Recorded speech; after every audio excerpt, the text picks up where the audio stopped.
48주년 세상의 빛 동광교회 기념 예배를 드리고 있습니다. 우리 다시 한번 오늘 우리의 교회를 있게 하신 하나님께 영광의 박수 올리기 원합니다. 할렐루야. 아멘.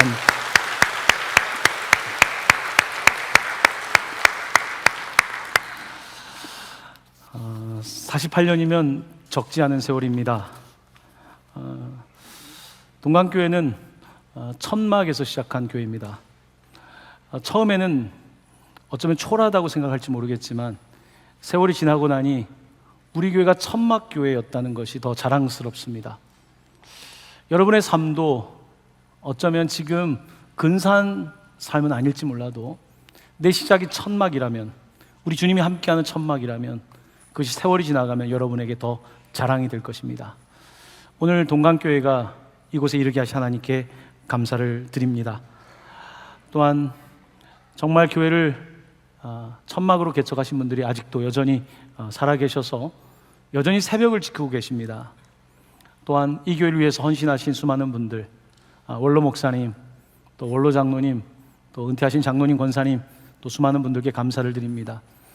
또한 지금 현재 열심히 달려가고 있는 모든 당회와 재직 여러분들께도 감사를 드립니다. 오늘 우리는 48주년을 맞이하여 계속해서 믿음의 경주라고 하는 제목을 가지고서 우리가 지금 현재 어디에 있는지, 어딜 향해 달려가야 되는지에 대해서 같이 은혜를 나누고 있습니다. 우리는 세상의 빛 동광교회입니다. 교회는 정당이 아니고 기업도 아닙니다. 교회는 에클레시아, 부르심을 받은 사람들입니다. 우리가 스스로 모인 것이 아니라 하나님께서 우리를 부르셨습니다. 예수 그리스도의 그 은혜로 말미암아 우리가 부르심을 받았고 교회가 된 것입니다. 교회가 되고 나니 이제 다 된 것이 아닙니다. 구원을 받은 것은 끝이 아니고 시작입니다. 우리가 예수를 믿게 된 것이 끝이 아닙니다. 이제 천국 가는 것이라고 끝나면 안 됩니다. 우리가 예수를 믿은 것은 이제 시작인 것입니다. 그래서 구원을 이루어가는 것이 우리의 믿음의 경주이고 도전인 것입니다. 우리 선배들은 가난과 싸웠지만 지금 우리는 가난과 싸우지 않지만 영적인 싸움 앞에 있습니다. 이제는 하나님이 없다라고 말하는 문화권 속에서 어떻게 신앙을 지킬 것인가? 우리는 그렇다 치더라도 우리의 자녀들이 어떻게 신앙을 지키며 믿음의 경주를 할 것인가? 이것은 우리 앞에 놓여있는 아주 큰 숙제인 것입니다. 하지만 우리의 선배들이 그랬던 것처럼, 지금 여러분들이 하는 것처럼 저는 우리의 자녀들이 그렇게 할 수 있다라고 믿습니다. 우리는 믿음의 경주를 계속해야 되는 것입니다. 오늘 여러분들과 함께 믿음의 경주라고 하는 그 큰 주제 가운데서 특별히 경주에서 승리하는 비결이라는 제목으로 세 가지 포인트로 말씀을 드리고자 합니다. 여러분들 주보를 참고하시고 세 가지를 잘 기억하시길 원합니다.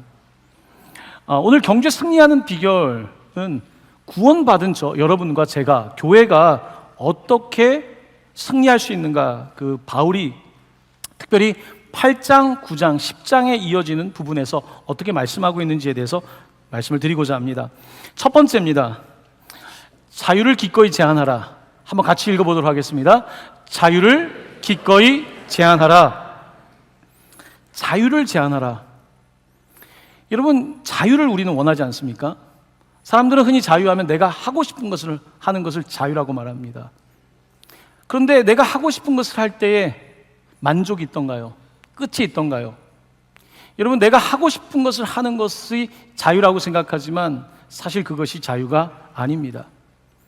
성경은 자유에 대해서 어떤 민주주의나 어떤 정치의 이념으로서가 아니라 하나님이 인간의 본성에 주신 자유란 무엇이냐면 죄가 없는 상태를 말하는 것입니다. 죄가 없어야 자유가 없는 것입니다. 자유가 있으려면 죄가 없어야 되는 거죠. 우리가 죄를 지으면 형법에 의해서 이제 감옥 수감 생활을 하게 됩니다. 자유가 없겠지요. 하지만 그들만 수감 생활을 하는 것이 아닙니다. 모든 사람은 죄 가운데 태어나서 스스로가 수감 생활, 죄에 눌려 있는 것입니다. 우리가 요즘은 정신질환 여러 가지 다양한 표현들을 쓰지만 성경은 우리의 죄의 문제에 대해서 근본적으로 말씀하고 있습니다. 그러니까 이 죄로부터 이 해결을 받지 못하면 자유는 없는 것입니다. 오늘 우리 시대는 자유를 말하지만 더 자유가 없습니다. 왜냐하면 죄가 더 많기 때문인 것입니다. 자, 고린도 교회의 상황입니다. 고린도는 아테네에서 1시간 정도 떨어져 있는 항구 도시인데 이곳에 교회가 세워졌고, 이 고린도는 굉장히 이렇게 역동적인 도시만큼이나 교회도 역동적이었습니다. 성도들은 굉장히 개성들이 강했고 은사들이 다양했습니다. 사람들도 또 다양한 층들이 모여 있었던 교회였습니다. 그러다 보니까 그 교회는 굉장히 역동적이고 여러 가지 면에서 성장하는 거 보였지만 그 교회의 어려움은 갈등 문제였습니다.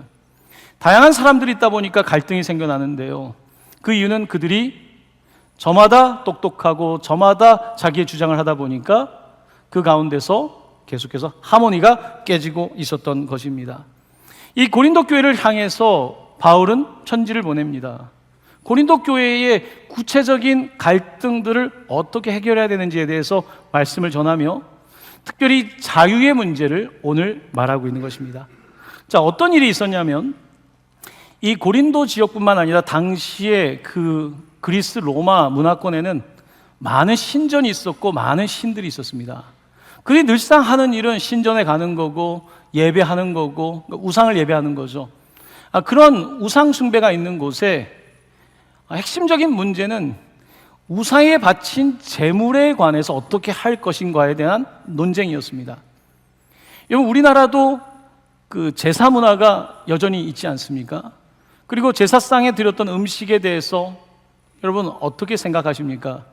사실 제사상에 드린 음식은 그 우상이기 때문에 돌이고 쇳덩어리고 그 의미 없는 것이기 때문에 거기에 음식을 올려놓았다고 해서 뭐 귀신이 들어간 것도 아니고 사실은 그냥 음식일 뿐입니다. 자, 그런데 그 당시에도 그랬던 겁니다. 이 우상에게 바친 음식은 그냥 어떤 사람에게는 그냥 음식인데 이제 처음으로 예수를 믿은 사람들 중에는 불편한 겁니다. 내가 이제 우상을 버리고 예수님을 따라가는데 우상에게 바친 제물을 먹는 것이 불편한 것입니다. 특별히 유대인들은 코셔 음식법이라는 것이 있습니다.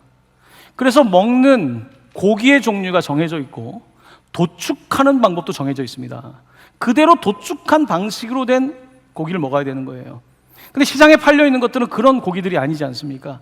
그러니까 이 음식 문제, 고기 문제, 이 문제 때문에 교회 안에서 갈등이 벌어지게 되었는데요, 특별히 이제 지식이 있다고 하는 사람들, 그 사람들은 우상에게 바친 제물은 그냥 음식이야, 그거 아무것도 아니야 라고 먹는 사람들이 있다 보니까 초신자들이 그들을 보면서 오히려 마음이 어려워지기 시작한 겁니다. 나는 이제 예수님 믿고 이런 음식들이 힘들고 이런 걸 먹으면 내가 양심이 꺼려지고 자꾸 과거의 죄가 생각나고 그래서 나는 이 음식으로 멀고 싶은데 오히려 교회 리더들이나 지식 있다는 사람들은 뭐 그 상관없다고 말하는 것입니다. 그러다 보니까 이 음식 때문에 의견들이 갈리게 되고 그 마음들이 힘들어지기 시작한 것입니다. 그때 바울은 고린도서 8장 13절, 우리가 지금 9장을 읽고 있는데 8장 마지막에 이렇게 이야기를 합니다. 우리 같이 한번 말씀을 읽도록 하겠습니다. 그러므로 만일 음식이 내 형제를 실족하게 한다면 나는 영원히 고기를 먹지 아니하며 내 형제를 실족하지 않게 하리라. 아멘. 바울이 고기를 싫어하는 채식주의자가 아닙니다. 얼마 전에 노벨상을 받은 그 책 제목이 베지테리안, 채식주의자죠. 채식주의자가 아니에요. 그는 고기를 당연히 먹는 사람입니다. 자, 그런데 그가 말하는 건 뭡니까? 혹시나 이 음식 때문에 여러분 갈등하고 음식 때문에 교회 공동체 안에 분란이 일어난다면 차라리 음식 먹지 맙시다, 이건 거죠. 자, 우리 교회에서 이제 교회에서 식당에서 식사를 하는데 이것 때문에 계속 만약에 문제가 발생할 거라면 차라리 음식을 먹지 맙시다, 차라리 우리 다 같이 금식합시다, 이렇게 말하는 겁니다. 바울은 정말 고기가 중요하냐, 내 자존심이 중요하냐, 내 지식이 중요하냐 했을 때 예수 그리스도 피값으로 산 한 형제와 자매가 더 중요하다는 것입니다. 그래서 그 형제와 자매를 실족하게 한다면 나는 평생 고기를 먹지 않겠다는 정말 놀라운 목회자의 고백, 선교사의 고백을 하고 있는 것입니다. 바울은 계속해서 성도들이 뛰어나고 개성 있는 사람들이 많다 보니까 막 자기들이 막 더 자랑하고 막 그런 분위기가 만들어지고 있었던 것입니다. 그때 베드로는 여러분이 정말 구원을 받았고 믿음의 사람들이라면 여러분의 자유와 권리를 좀 내려놓으십시오. 내가 원한다고 해서 다 하지 말고 상대방을 보시면서 여러분 거를 내려놓으라고 말하고 있는 것입니다. 그러면서 이제 9장 우리가 앞부분에 있지 않았는데 앞부분에 이런 내용이 있습니다. 여러분 지금 리더들을 보면 결혼을 하고 아내들과 믿음의 여인들과 다니는데, 베드로도 결혼해서 믿음의 여인과 다니는데, 저는 결혼할 수 있는 권리가 있지만 결혼을 하지 않았습니다. 바울이 자기 얘기를 합니다. 저는 결혼할 수 있지만 나는 복음 때문에 결혼을 하는 것을 선택하지 않았습니다. 그리고 그는 또 이런 말을 합니다. 여러분, 군대 간 사람이 자기 돈 내고 군대 생활하는 사람이 있습니까? 하지만 저는 제가 비용을 발생시켜서 주님의 군사로서 살고 싶습니다. 그는 계속해서 이렇게 말합니다. 자기가 양을 실컷 키워놓고 그 양의 젖을 가져가지 않고 다른 사람만 주는 사람이 있겠습니까? 하지만 나는 그렇게 하고 싶습니다. 저에게 많은 권리가 있고 자유가 있지만 저는 저의 권리와 자유를 사용하지 않겠습니다. 왜냐하면 나는 바로 이곳에 있는 교회 성도들이 너무나 소중하기 때문에, 그 한 사람을 놓치고 싶지 않기 때문에, 한 영혼이라도 실족하는 것이 싫기 때문에 저는 오히려 내 권리를 내려놓겠습니다. 그렇다면 교회에 계신 여러분들도 여러분들의 자유와 권리가 내 거라고 말하지 말고 내 지식과 내 자존심을 버리고 옆에 있는 사람들을 같이 하나가 되면 어떻겠습니까? 그런 이야기를 하는 것입니다. 18절 19절에서 그는 자신의 이야기를 이어갑니다. 그런즉 내 상이 무엇이냐? 내가 복음을 전할 때 값없이 전하고 복음으로 말미암아 내게 있는 권리를 다 쓰지 아니하는 이것이로다. 우리 그 다음 같이 읽어볼까요? 내가 모든 사람에게 자유로우나 스스로 모든 사람에게 종이 된 것은 더 많은 사람을 얻고자 함이라. 아멘. 그는 많은 사람의 종이 되었다고 말합니다. 여러분, 이 종의 개념을 이해할 필요가 있습니다. 구약 성경에 보면 이제 노예라고도 하고 종이라고도 할 수 있죠.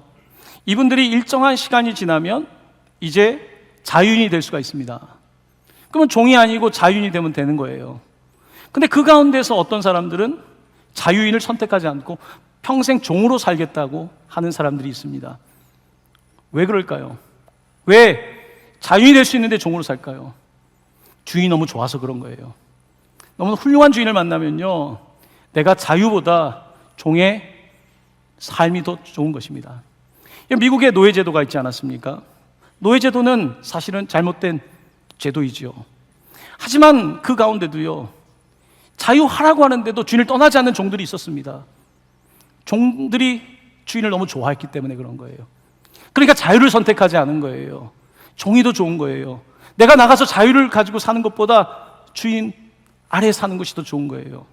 바울은 자신이 자유인처럼 살았습니다. 내가 열심히 율법을 공부하고 율법을 실천하고 열심히 살아가면 나는 이 죄 문제가 사라지고 나는 이제 의로운 사람이 된다라고, 나는 자유한 사람이 된다라고 믿고 살았던 사람입니다. 하지만 그는요, 죄의 문제가 해결이 안 되는 거예요. 또 넘어지고 또 넘어집니다. 자기의 죄의 문제가 해결되지 않기 때문에 그는 자유하지 못했습니다. 그는 예수를 죽이려고 했고요, 예수 믿는 사람을 죽이려고 했고요, 스데반을 죽이는데 앞장섰던 사람입니다. 하지만 그를 주님께서는 다메섹에서 만나시면서 그의 피 묻은 손으로 그를 붙잡아 주지 않습니까? 그를 용서하시지 않습니까? 그때 바울은 놀라운 경험을 하게 됩니다. 자유는 내가 얻고 싶어서 얻는 것이 아니라 오히려 진짜 제대로 된 주인을 만날 때 자유하게 된다는 사실을 깨닫게 된 것입니다. 그동안 그의 주인이 잘못되어 있었던 것입니다. 내가 주인이었던 것입니다. 세상이 주인이었던 것입니다. 근데 예수님이 내 삶의 주인이 되자 저는 이제 종이 되고 싶습니다. 하지만 그 종이 된 것이 더 자유하다고 그는 고백하는 것입니다. 여러분, 인간의 자유는 더 자유를 원하는, 우리가 더 진보적이고 더 발전한 세상을 만들어서 자유를 얻는 것이 아니라 죄의 문제가 해결돼야 된다는 것입니다. 찬송가 268장, 죄에서 자유를 얻게 하면 보혈의 능력, 주의 보혈. 죄에서 자유를 얻게 하는 것은 여러분의 의가 아니고 여러분의 노력이 아니라는 것입니다. 주의 보혈이라는 것입니다. 이 보혈이 우리를 자유케 한다는 것입니다. 그러므로 바울은 고린도 교회를 향해서 여러분들 정말 자유하다면, 예수의 십자가의 능력과 보혈이 있다면 여러분들 그 자유를 정말로 이제는 내려놓을 수 있다는 겁니다. 왜냐하면 내려놓는 게 더 좋은 거예요. 바울은요, 어떻습니까? 바울은 자유합니다. 결혼하든 안 하든 그는 상관이 없어요. 여러분, 이게 진짜 자유죠. 결혼해서 내가 왜 결혼했나? 결혼을 안 한 사람은 난 언제 결혼하나? 자유하지 못하죠. 바울은 결혼의 문제가 그게 1번이 아닙니다. 바울에게 그는 텐트 만드는 일을 했죠. 천막 만드는 일을 했죠. 천막 만드는 일을 하는 그에게요, 그게 중요하지 않았습니다. 천막을 만들 수도 있고 안 만들 수 있는 거예요. 직장을 다니면서 나는 뭐하러 직장을 다니나? 나는 언제쯤 더 승진하나? 이런 문제가 그를 사로잡은 게 아닌 거예요. 그는 일을 할 수도 있고 안 할 수도 있는 거예요. 형편이 되면 더 주님의 일을 할 수 있는 것이고, 형편이 어려워지면 일을 할 수 있는 거예요. 바울에게는요, 예루살렘에 사는지 고향 다소에 살든지 에베소에 살든지 고린도에 살든지 로마에 살든지 상관이 없습니다. 그는 로마에 가고 싶다고 말하고 나를 로마 교회에게 편지 보내면서 나를 서바나 스페인으로 보내달라고 말합니다. 그에게는 자유하니까 공간이 문제가 아닌 거예요. 그는 먹는 것도 문제가 아니고 고기를 먹으면 어떻고 안 먹으면 어떻습니까? 자유한 거예요. 자유한 사람이 자유를 내려놓는 거예요. 자유하지 않은 사람은 나는 자유가 없으니까 더 자유를 달라, 경제적 자유를 달라, 정치적 자유를 달라. 야, 자유를 달라고 말하지만 오늘 우리 시대에 자유합니까? 오늘 우리가 자유를 구한다고 해서 자유가 구해지는 것이 아닙니다. 자유는 바로 보혈의 능력, 예수의 능력만이 우리를 자유케 한다는 사실입니다. 이 엄청난 사실을 그는 깨닫고 나서 교회를 향해서 그 자유, 그 보혈의 능력이 주는 그 자유를 누릴 것을, 자유를 누린다는 것은 바로 주님이 원하시는 대로 자기를 내려놓는 것이고, 주님의 종이 되는 뿐만 아니라 성도들에게 자기 자신을 내어주는 모든 사람의 종이 되는 것이라고 고백하고 있지 않습니까? 우리 함께 같이 이 찬양으로 고백하면 좋겠습니다. 죄에서 자유를 얻게 함은 보혈의 능력, 주의 보혈, 시험을 이기고 승리하니 참 놀라운 능력이로다. 박수합니다. 주의 보혈 능력이 또다. 주의 피 믿으오. 주의 보혈 그 어린 양의 매우 귀중한 피로다. 한 번 더. 죄에서 자유를 얻게 함은 보혈의 능력, 주의 보혈, 시험을 이기고 승리하니 참 놀라운 능력이로다. 주의 보혈 능력이 또다. 주의 피 믿으오. 주의 보혈 그 어린 양의 매우 귀중한 피로다. 여러분 믿으십니까? 그렇습니다. 여러분을 자유하게 하는 것은 여러분들이 더 많은 경제적 것을 얻을 때 자유한 것이 아닙니다. 조금 나은 것이겠죠. 하지만 진정으로 자유할 수는 없습니다. 오늘 바울은 그 자유를 얻은 겁니다. 자유를 얻은 거예요. 어디든 상관없습니다. 어디서 잠을 자도 상관없습니다. 오늘 점심이 무엇이든지 상관없습니다. 아무 상관없습니다. 내가 한 사람이라도 더 만나서 그에게 복음을 전할 수 있다면 그것이 바울의 마음인 것입니다. 여러분, 얼마나 큰 자유입니까? 여러분, 그리스도인들은 이 자유라는 선물을 받았습니다. 엄청난 선물을 받은 것입니다. 여러분, 구원받은 징표는 자유입니다. 여러분들에게 자유가 없다면 여러분 구원이 지금 확신이 없는 것입니다. 정말 내가 이것저것 때문에 계속해서 흔들리고 있다면 구원 자체가 흔들리고 있는 것입니다. 구원받은 사람은 자유합니다. 죄에서 자유합니다. 여러분의 살아온 인생 때문이 아니라, 여러분의 노력 때문이 아니라 바로 예수 그리스도의 보혈 때문인 줄로 믿습니다.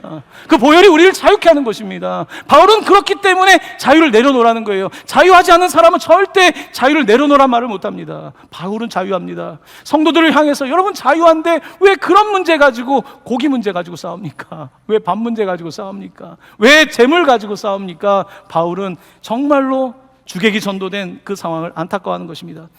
바울은 고린도서 10장 31절에서 이런 엄청난 우리에게 권면을 합니다. 같이 말씀을 봉독합니다.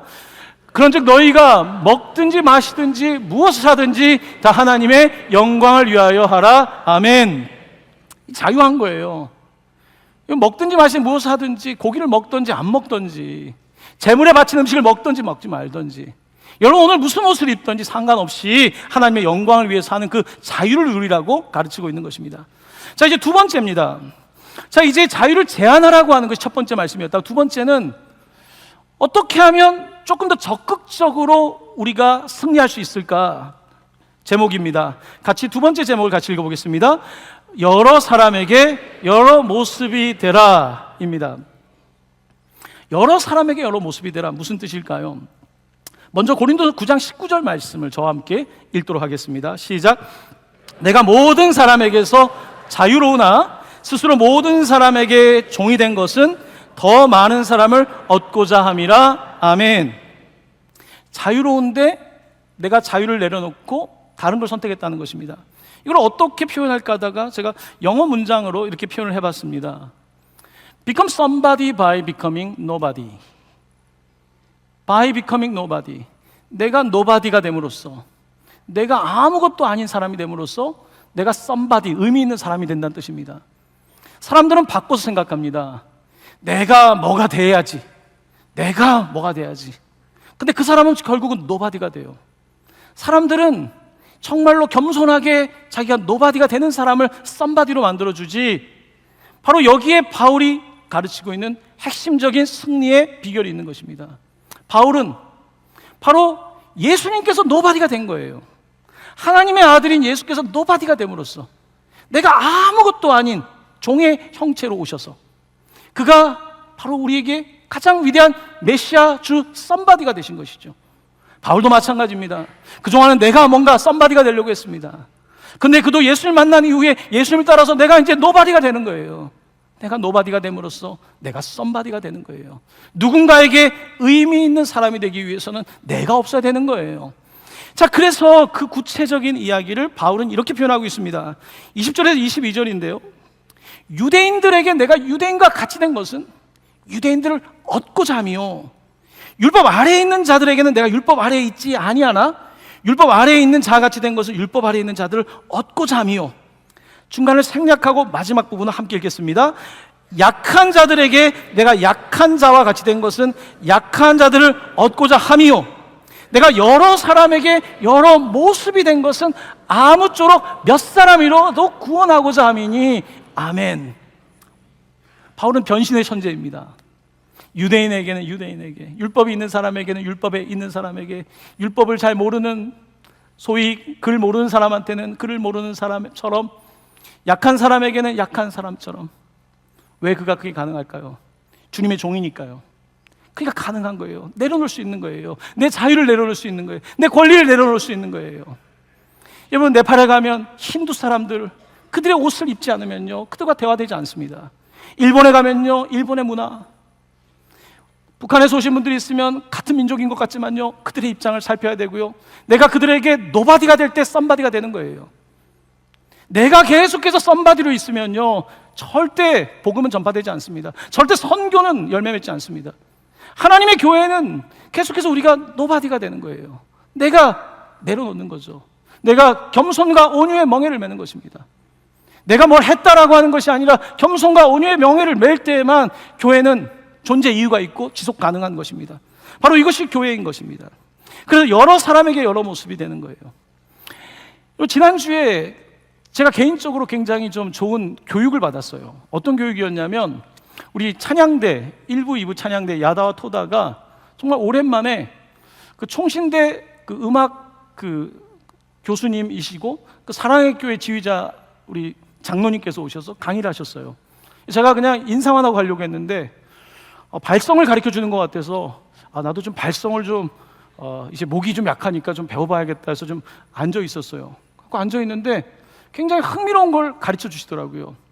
자, 우리 대원들이 있는데 이제 소프라노 한 파트 나오라는 거예요. 딱 나와서 줄을 원래 쓰던 대로 서래요. 줄 서던 대로 서면서 굉장히 민망하게 여러 사람 100명 정도 있는데 시키는 거예요. 그러니까 어떤 분들은 막 떨려가지고 뭐 이런 분도 있고, 뭐 굉장히 좀 그런 시간이었는데, 그분이 귀가 있으니까 소리를 들어보더니 두 분 자리 바꾸세요 그러는 거예요. 또 두 분 자리 바꾸라는 거예요. 그리고 또 그 다음에 엘토가 나오니까 또 하시고, 이번에는 앞뒤로 바꿔보라는 거예요. 자리를 바꾸는데 이게 블렌딩이라고 하는, 이게 섞는 거죠. 참 신기한 건요, 그렇게 똑같은 대원이고 똑같은 지금 소리를 내는데 소리가 다른 거예요. 안 믿기시죠? 오늘 제가 보니까 조금 몇 분이 바꿨더라고요. 키로 서는 게 아니에요. 키가 아니라 소리로 하는데 어떻게 하냐면 저같이 바이브레이션이 많은, 저 목소리가 좀 떨리잖아요. 목을 많이 써서도 그럴 거예요. 바이브레이션이 많으면 찬양할 때 음이 계속 왔다 갔다 하지 않겠습니까? 그 옆에는 스트레이트한 사람, 아주 직선으로 딱 강직하게 목소리 나가는 사람을 딱 세우고, 목소리가 좀 강한 사람은 뒤로 세우고, 좀 부드러운 사람은 사이사이에 세우고, 그래서 이 소리를 블렌딩을 하는 거예요. 자, 그걸 보면서 저는 큰 은혜를 받았어요. 아, 교회도 원리가 똑같거든요. 여러 사람에게 여러 사람이 같이 하나가 되려면요, 내 거가 아니에요. 내가 맞춰야 되는 거예요. 내가 서고 싶은 자리가 아니라 다른 자리에 가야 되는 거예요. 그러니까 키 큰 사람이 앞에 올 수도 있고 작은 사람이 뒤로 갈 수도 있는 거예요. 이제 우리 교회는 이제 다른 데서 왜 키 큰 사람이 앞에 있어? 그런 말은 무식한 사람이 하는 거예요. 이 소리는 그런 게 아니에요. 제가 지난주에 교육을 받았어요. 블렌딩을 하라니까요. 블렌딩을. 교회도 마찬가지입니다, 여러분. 교회도 내가 맞춰주는 거예요. 내가 노래 못해서 아니에요. 내가 성악 전공했는데 아니에요. 그 사람과 맞춰주는 거예요. 나는 소리가 더 정확하면 약한 사람 앞에 서주는 거예요. 약한 사람이 저같이 바이브레이션이 있으면 괜찮다고, 목소리는 예쁘다고 해주고, 그렇게 하는 거예요. 바울은 지금 바로 그 원리를 가지고 이 복잡하고 다툼이 많은 고린도 교회를 지금 다스리고 있는 거예요. 섬기는 거예요. 교회를 다스리는 원리는요, 종이 되는 겁니다. 종이 되는 거예요. 참 교회, 제가 성도님께 감사를 드릴 때가 많습니다. 이제 또 바자회가 있지만요, 우리 교회 바자회 보면 그냥 김치 담그고, 이번 주에도 보니까 막 분주하세요. 또 만들면 또 자기가 돈 주고 사가요. 아니, 자기가 만들었으면 또 왜 돈을 주고 사가요? 또 사는 것만 아니라 또 사서 남도 줘요. 그러면서 행복하대요. 이해 안 되죠? 세상에서 보면 약간 좀 이상한 쪽인 거죠. 네. 사랑하는 성도 여러분, 교회인 거예요. 교회인 거예요. 주님이 이 교회를 사랑하세요. 주님이 이런 교회를 사랑하세요. 정말 이해할 수 없는, 세상에서는 볼 수 없는 거죠. 예수 그리스도께서 주신 자유가 있기 때문에, 기쁨이 있기 때문에, 은혜가 있기 때문에, 그래서 가능한 것 아니겠습니까? 그렇습니다. 이제 마지막입니다. 세 번째는요, 복음의 방향으로 다른 박질하라라고 하는 주제입니다. 한번 같이 읽어보겠습니다. 복음의 방향으로 다른 박질하라. 아멘. Run in the right direction. 바른 방향 of the gospel. 복음의 바른 방향으로 가라는 것입니다. 여기 보면 다른 박질하라, 달린다는 표현이 많이 등장하고 있습니다. 바울은 걸어 다녔던 사람이 아닙니다. 달려갔던 사람입니다. 이 다른 박질이라는, 이 달린다는 원어가 어디에 가장 많이 써 있는지 아십니까? 마태, 마가, 누가, 요한 사복음서에 보면 이 달린다는 단어가 가장 많이 사용된 것은요, 예수님의 빈 무덤 부활 사건 때입니다.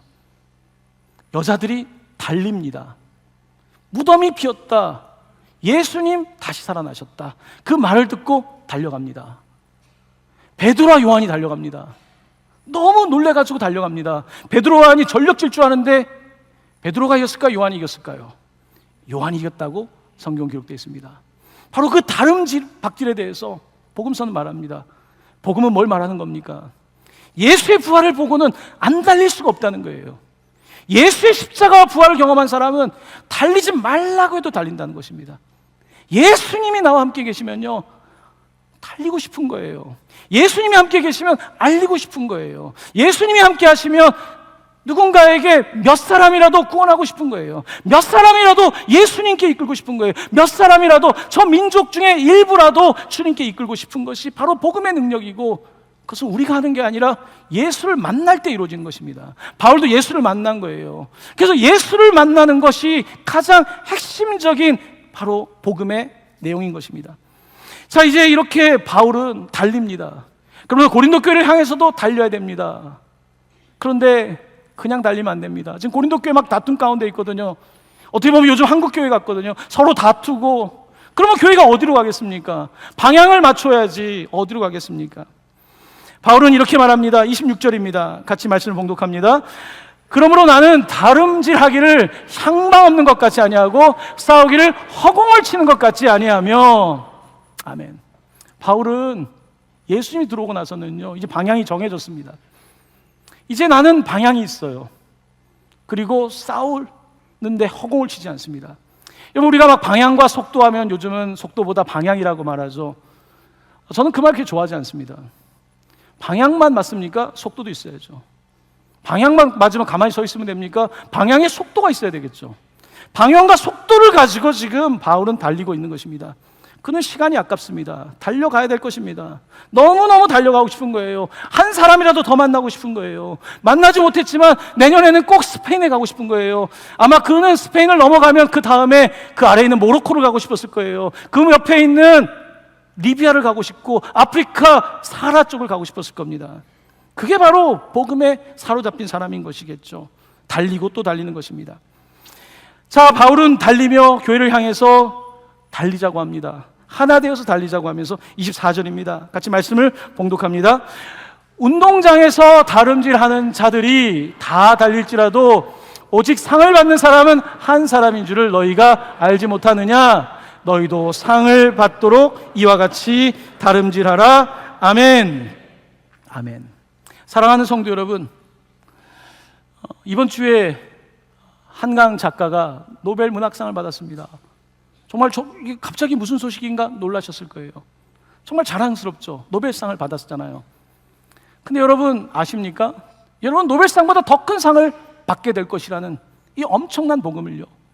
근데 사람들은 보니까 노벨상 하는데 본인들이 더 큰 상을 받는 걸 모르고 계시더라고요. 여러분 모르셨습니까? 여러분 더 큰 상 받을 거예요. 뭐 그 노벨상 때문에 그러세요. 그거 가지고 뭘 그 정도로.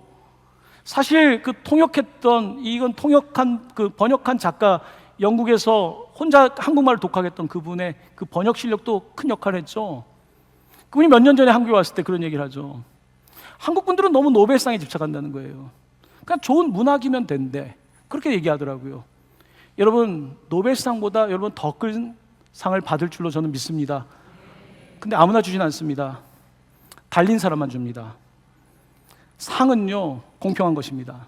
달리지 않은 사람에게 상을 주지 않고요, 달리지 않은 사람이 상을 요구한다는 것은 정의에 어긋나지 않는 것입니다. 그러므로 달려야 되는 것이고 달리는 사람에게 상을 주시는 것입니다. 자, 옆에 있는 분들에게 이런 거 싫어하는 거 알지만 노벨상보다 더 큰 상 받으세요 라고 말씀하시면 좋겠습니다. 노벨상보다 더 큰 상 받으세요. 여러분 노벨상보다 더 큰 상 받으세요. 저는 받을 거예요. 나는 받고 싶어요. 여러분도 받으시길 바랍니다. 제가 목회를 해보니까 원로 목사님이 더 큰 상 받으실 것 같아요. 못 따라가겠더라고요. 우리 장로님들, 원로 장로님들 받으실 겁니다. 받으실 거예요. 우리 권사님들 받으실 거예요. 우리도 받을 거예요. 우리 자녀들도 받을 거예요. 너무 귀한 상 아닙니까? 네, 그 상을 받으시기를 바랍니다. 이번 올림픽을 한다고 하니까 뭐 어떤 상 주냐고 하는데, 여러분 노벨상보다 더 큰 상 받았는데 무슨 자꾸 교회에서 상을 받으려고 하십니까? 오늘 48주년 귀한 예배 오신 여러분들 다시 한번 환영하고 또 감사하고 축복합니다. 우리는 그냥 허공을 치지 않습니다. 높은 뜻, 위에서 부르신 그 상을 향해서 높은 소명을 향해 달려가는 사람들이겠죠. 우리가 같이 달려갈 수 있다면요, 자유를 제한하고 내가 서로에게 맞춰주고 그 같은 방향을 향해 달려간다면 천막에서 시작된 교회의 끝이 어디일까요? 주님 오실 때까지 땅끝까지 복음 전하는 세상의 빛 동방교회 되기를 예수님의 이름으로 간절히 축원합니다. 축원합니다. 아멘.